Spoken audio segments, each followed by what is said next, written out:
Well, there's a lot of things that happen in that golden hour at the beginning of a case. You come up with the best ideas at the beginning when you don't have confirmation bias yet. I mean, what's the best time to come up with a strategy in a case? It's when Michelle walks in here and she's like, all right, here's the facts. And this is their situation. So Michelle is like the client's best advocate because she's the one trying to pitch to me whether or not to give them my attention and talk to them and see about taking them on as a case. She'll come to me and tell me a story, and I'm like, refer it out. We get 400, 800 calls a month.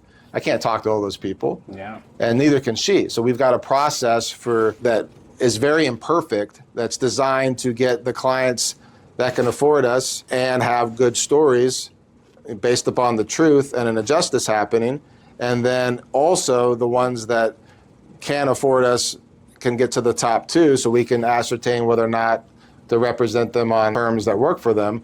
Or we can also, what we do in all cases, we give them a menu of things to do, and they can rule out things that are outside of their budget, right? And that should be the client's decision. I know that we don't have a duty to share, have clients make the strategic decisions.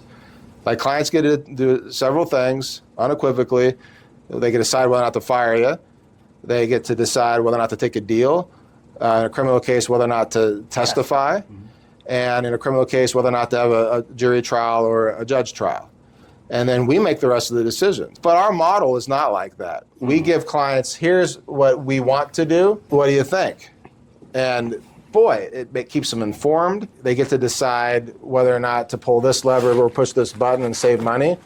Because we're fiduciary of the retainers too, of the money that they put into the deal, the time that they bought from us.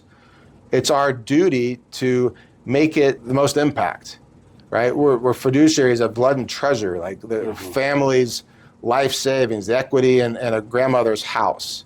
And they're coming to us to give justice to their loved one. I mean, that's what we do for a living every single day.